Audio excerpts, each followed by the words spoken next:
Hello friends, स्वागत है आपका अथर क्लासेस के यूट्यूब चैनल पर। मैं सुरेंद्र त्रिपाठी आपका स्वागत करता हूं। फ्रेंड्स, आज हम बात करेंगे SSC GD प्रैक्टिस सेट। चलिए तो फिर शुरुआत करते हैं। इसमें पहला क्वेश्चन है, भारत के प्रथम स्वतंत्रता संग्राम का मुख्य तात्कालिक कारण क्या था? तो आपका जो सही आंसर होगा वह होगा ऑप्शन बी, अंग्रेजों का धर्म में हस्तक्षेप का संदेह। तो इसका जो सही आंसर होगा। ठीक है, चलिए आगे बात करते हैं। क्वेश्चन नंबर 3, मंगल पांडे की घटना हुई थी। तो मंगल पांडे की घटना कहाँ हुई थी? बैरकपुर में। बैरकपुर से जो कि मेरठ में है। कहाँ पर? मेरठ, उत्तर प्रदेश से शुरुआत हुई थी। अगला क्वेश्चन है, 1857 के विद्रोह के दौरान बहादुर शाह ने किसे शाह ए आलम बहादुर का खिताब दिया था? तो यह किससे दिया गया था? यह दिया गया था बख्त खान को। ठीक है ना, बख्त खान को शाह ए आलम बहादुर का खिताब दिया गया था। अगला क्वेश्चन है, 1857 की क्रांति का मुख्य कारण क्या था? तो इसका सही आंसर होगा ब्रिटिश साम्राज्य की नीति। इनकी जो नीतियाँ थीं, इन्हीं के कारण इस क्रांति की शुरुआत हुई थी। अगला क्वेश्चन है, 1857 की क्रांति सर्वप्रथम कहाँ से प्रारंभ हुई थी? तो इसका सही आंसर होगा मेरठ। कहाँ से? मेरठ से। 1857 के स्वतंत्रता संग्राम से संबंधित पहली घटना क्या हुई थी? इसका अर्थ है कि सबसे पहले 1857 की क्रांति कहाँ से शुरू हुई और उसकी क्या घटनाएं थी।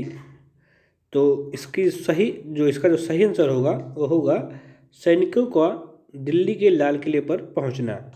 ठीक है ना, मेरठ से सभी सैनिक कहाँ चले जाते हैं? दिल्ली के लाल किला पर। और वहाँ किससे मिलते हैं? मुगल सम्राट बहादुर शाह जफर से। ठीक है ना, और वे इसका नेतृत्व संभालते हैं। ठीक है ना, चलिए आगे बात करते हैं। 1857 के स्वाधीनता संग्राम का प्रतीक क्या था? तो इसका प्रतीक जो था वह था कमल और रोटी। ठीक है ना, चलिए 1857 के स्वाधीनता संघर्ष की वीरांगना महारानी लक्ष्मीबाई की जन्मस्थली कहाँ है? तो इनकी जन्मस्थली वाराणसी में है। कहाँ पर? वाराणसी में। चलिए अगला क्वेश्चन है, 1857 के बरेली विद्रोह का नेता कौन था? तो बरेली में इसका नेतृत्व कौन कर रहे थे? बरेली में इसका नेतृत्व खान बहादुर कर रहे थे। खान बहादुर। अगला क्वेश्चन है, महारानी लक्ष्मीबाई की समाधि कहाँ स्थित है? तो महारानी लक्ष्मीबाई की समाधि स्थल कहाँ पर है? यह है मंडला। मंडला कहाँ पर है? मध्य प्रदेश में। ठीक है ना, मंडला एक जिला है मध्य प्रदेश का। रानी लक्ष्मीबाई को अंतिम युद्ध का सामना करना पड़ा था, तो वह किस अंग्रेज के सामने? तो ये आपको बताना है। तो इसका नाम था ह्यूरोज। ह्यूरोज के से महारानी लक्ष्मीबाई लड़ती हुई वीर गति को प्राप्त हुई थी। अगला क्वेश्चन है, 1857 का विद्रोह लखनऊ से किसके नेतृत्व में किया गया था? तो आपको पता होगा बेगम ऑफ अवध है, जिसे हम इनका नाम क्या था बेगम अवध का? आप कमेंट करके इसका आंसर बताएंगे। ठीक है ना, चलिए अगला क्वेश्चन है, निम्न में से कौन इलाहाबाद में 1857 के संग्राम का नेता कौन था? तो इलाहाबाद से इसका नेतृत्व कौन कर रहा था? मौलवी लियाकत अली। इलाहाबाद से लियाकत अली द्वारा इसका नेतृत्व किया गया था। 1857 के संघर्ष में भाग लेने वाले सिपाहियों की सर्वाधिक संख्या कहाँ से थी? तो इसकी सर्वाधिक संख्या अवध क्षेत्र से। अवध क्षेत्र वर्तमान उत्तर प्रदेश का क्षेत्र। ठीक है ना, उत्तर प्रदेश का जो मध्य उत्तर प्रदेश है, इसी को हम अवध के नाम से जानते हैं। ठीक है, चलिए आगे देखते हैं। नाना साहब का कमांडर इन चीफ किसे या कौन था? तो इनका जो कमांडर इन चीफ था वह थे तात्या टोपे। तात्या टोपे। अगला क्वेश्चन है, अजीमुल्ला खां किसके सलाहकार थे? बताना है आपको, अजीमुल्ला खां किसके सलाहकार थे? ये नाना साहब के सलाहकार थे, ठीक है ना। अगला क्वेश्चन है, 1857 के निम्नलिखित क्रांतिकारियों में से किसका वास्तविक नाम रामचंद्र पांडुरंग था? तो तात्या टोपे का नाम ही रामचंद्र पांडुरंग था, ठीक है ना। ऑप्शन बी आपका सही आंसर होगा। अगला क्वेश्चन है, वीर कुंवर सिंह अंग्रेजों के खिलाफ 1857 के विद्रोह में किस जगह में शामिल हुए थे? तो आपका सही आंसर होगा आरा में। आरा कहाँ है? बिहार में, ठीक है ना। और ये कुंवर सिंह कहाँ से लड़े थे? बिहार में जगदीशपुर से। कहाँ पर? जगदीशपुर। जगदीशपुर आरा से, ठीक है ना। चलिए आगे बात करते हैं। निम्नलिखित में से कौन असम में 1857 की क्रांति का नेता था? तो असम में 1857 की क्रांति का नेता मनीराम दत्त थे। दीवान मनीराम दत्त, ठीक है ना। ये असम से 1857 क्रांति के नेता थे। अगला क्वेश्चन है, निम्नलिखित में से किसने 1857 में अंग्रेजों के से संघर्ष किया था? तो आपको इसमें बताना है किसने संघर्ष किया था। तो आपका सही आंसर है शहादत खान।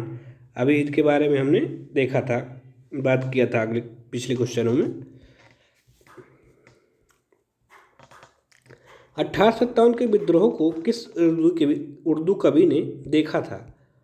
तो इसको देखा था गालिब द्वारा। गालिब ने इसे प्रत्यक्ष आंखों से होते हुए देखा है। अगला क्वेश्चन है, 1857 के विद्रोह के समय भारत का गवर्नर जनरल कौन था? तो इसका सही आंसर होगा Lord Canning. Lord Canning. Lord Canning 1857 में गवर्नर जनरल थे। 1857 विद्रोह के समय बैरकपुर में कौन ब्रिटिश कमांडिंग ऑफिसर था? तो ब्रिटिश कमांडिंग ऑफिसर था वह था कौन? हेर्से। हेर्से, ठीक है ना। आपका आंसर होगा सी। अगला क्वेश्चन है, 1857 के विद्रोह के समय ब्रिटिश प्रधानमंत्री कौन था? ये सभी आप जानते होंगे महत्वपूर्ण क्वेश्चन हैं। इसके बाहर आपको 1857 की क्रांति से कोई भी क्वेश्चन नहीं पूछा जाएगा, इसलिए आपको इसे इतने ही क्वेश्चन याद करके रखना है। अच्छा, वीडियो अच्छी लग रही हो तो वीडियो को लाइक करें, शेयर करें, कमेंट करें तथा चैनल को सब्सक्राइब जरूर करें। चलिए अगला क्वेश्चन देखते हैं। अगला क्वेश्चन है, 1857 के विद्रोह के समय ब्रिटिश प्रधानमंत्री कौन था? तो आपका सही आंसर होगा पार्मस्टन, ठीक है ना। चलिए अगला क्वेश्चन है, निम्नलिखित में से किसने 1857 के विद्रोह को एक षड्यंत्र की संज्ञा दी थी? किसने कहा था कि 1857 की क्रांति एक षड्यंत्र है? क्या है? षड्यंत्र। तो जो इसका सही आंसर होगा वो होगा जेम्स आउटरम एवं डब्ल्यू टेलर द्वारा। इन्होंने ही कहा था कि 1857 का विद्रोह एक षड्यंत्र के रूप में हुआ था, जिसे षड्यंत्र कहा गया था, ठीक है। चलिए आगे बात करते हैं। मौलिक अधिकार क्या है? तो मौलिक अधिकार आपका है, इसका सही आंसर होगा वाद योग्य, मतलब इस पर वाद विवाद किया जा सकता है। वाद विवाद किया जा सकता है। इसका अर्थ हुआ कि यदि आपका मौलिक अधिकार का हनन होता है तो आप इस पर विवाद कर सकते हैं, वाद कर सकते हैं। किससे? सुप्रीम कोर्ट से।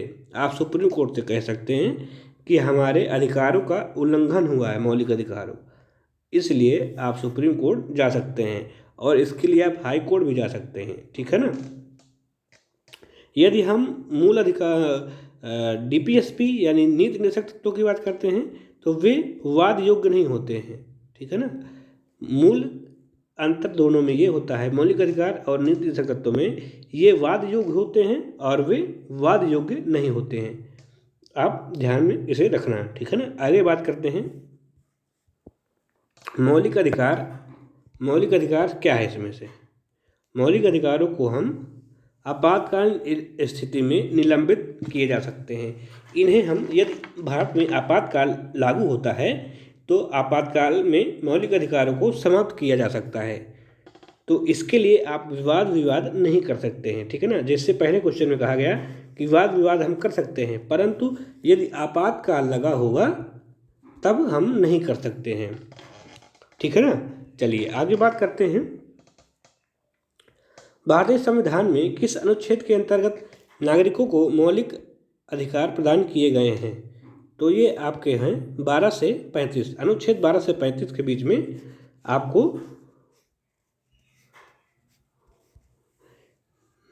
नागरिकों के मूल अधिकार बताए गए हैं।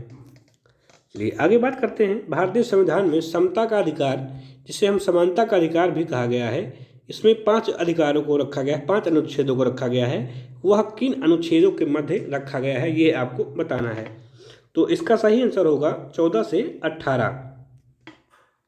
अनुच्छेद 14 से 18 के बीच में समता के अधिकार मतलब समानता के अधिकार के बारे में बताया गया है।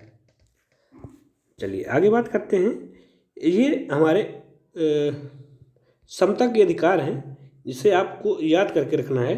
जैसे पहले अनुच्छेद 14 में बताया गया है विधि के समक्ष समता, मतलब विधि के समान, विधि के अधीन सभी एक समान होंगे। जिस प्रकार चाहे वो कोई नेता हो या चाहे कोई गरीब व्यक्ति हो, कोई गरीब नागरिक हो, इन सभी के लिए एक समान विधि होंगी, ठीक है ना। यही है विधि के समान समता। अगला है मूल धर्म, मूल वंश, जाति, लिंग एवं या जन्म स्थान के आधार पर वेद या प्रतिषेध है। इसके आधार पर आपसे भेद नहीं किया जा सकता है, ठीक है ना।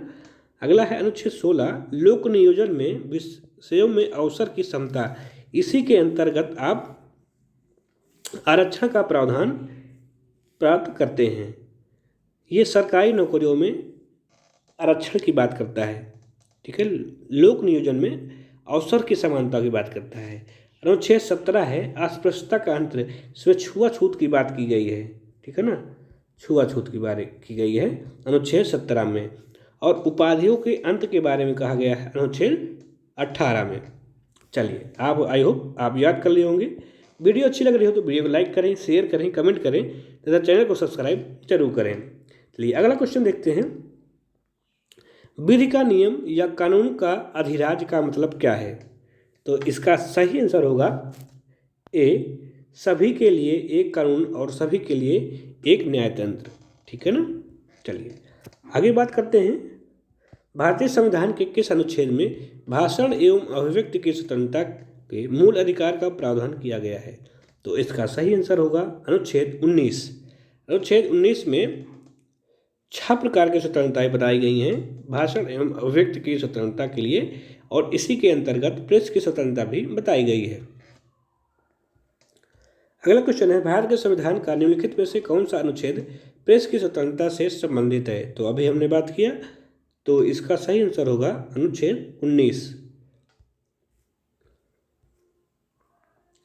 भारतीय गणराज्य के संविधान का कौन सा अनुच्छेद व्यक्ति की प्राण एवं दैहिक स्वतंत्रता की संरक्षण से संबंधित है? तो इसका सही आंसर होगा अनुच्छेद 21। अनुच्छेद 21 में ही प्राण एवं दैहिक स्वतंत्रता के संरक्षण के बारे में बताया गया है।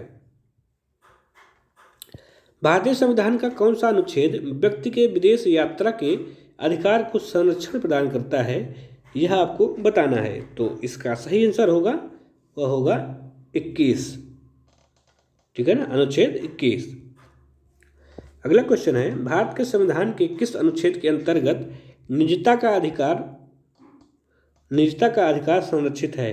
तो निजता का अधिकार अनुच्छेद 21 के अंतर्गत बताया गया है। अनुच्छेद 21 के अंतर्गत ही आपको निजता का अधिकार देखने को मिलता है।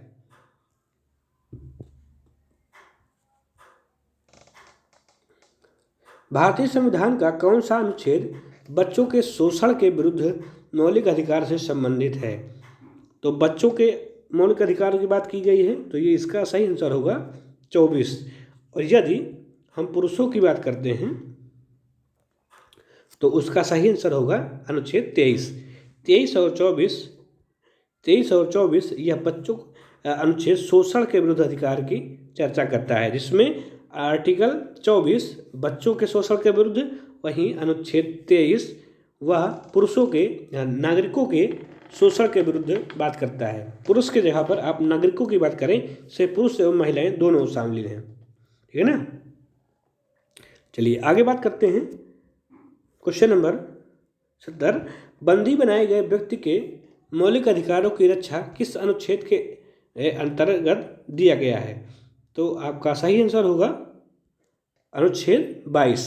अनुच्छेद 22 के अंतर्गत बंदी बनाए व्यक्ति के लिए मौलिक अधिकार बताए गए हैं। प्रिवेंटिव डिटेंशन के अंतर्गत एक व्यक्ति को बिना मुकदमा चलाए बंदी बनाकर रखा जा सकता है। वो कितने महीने तक रखा जा सकता है? 3 माह तक। 3 महीने तक आप किसी को प्रिवेंटिव डिटेंशन के अंतर्गत रख सकते हैं। आइए, कुल्लू घाटी जिस पर्वत श्रेणी में अवस्थित है वे कौन से हैं? तो इसका सही आंसर होगा धौलाधर और पीर पंजाल। धौलाधर और पीर पंजाल के बीच में कुल्लू घाटी अवस्थित है। नेलांग घाटी कहाँ पर है? नेलांग घाटी कहाँ पर है? इसका सही आंसर होगा उत्तराखंड। उत्तराखंड में हमें नेलांग घाटी देखने को मिलती है। आपको ये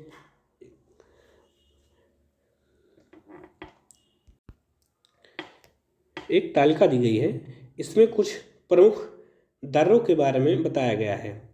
इसमें से भारत के प्रमुख दर्रे जितने भी हैं राज्य में, उनके बारे में बताया गया है।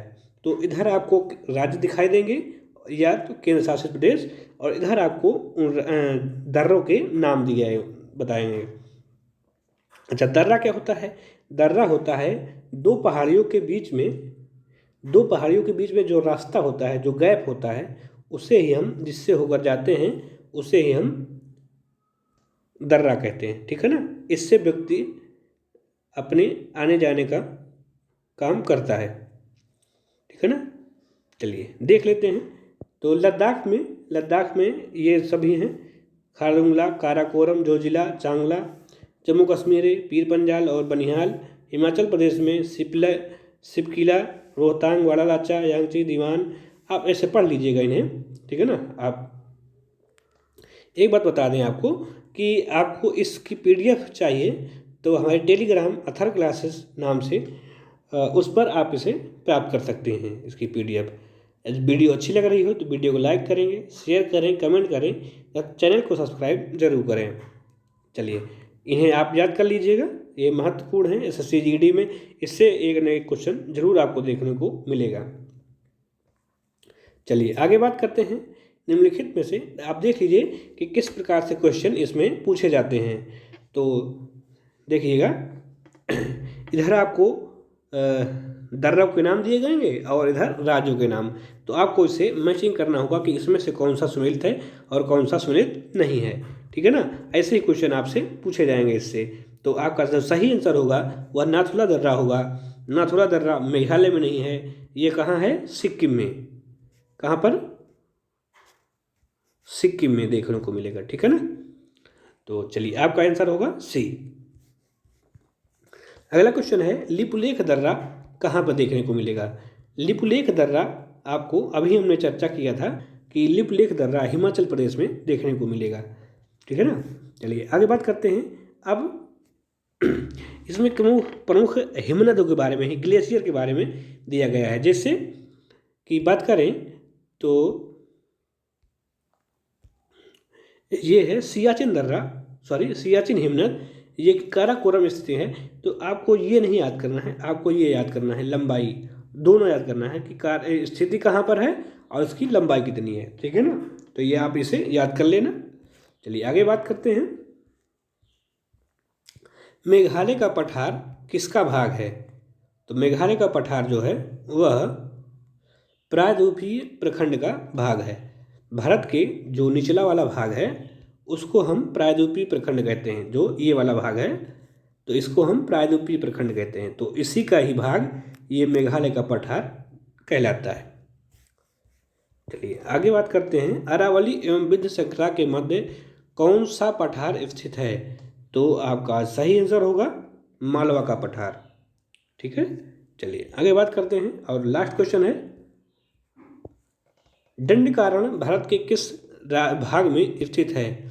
दंडकारण्य एक जंगल है जो कि छत्तीसगढ़, मुख्यतः छत्तीसगढ़ में देखने को आपको मिलेगा। छत्तीसगढ़ और उड़ीसा क्षेत्र में, छत्तीसगढ़ और उड़ीसा क्षेत्र में।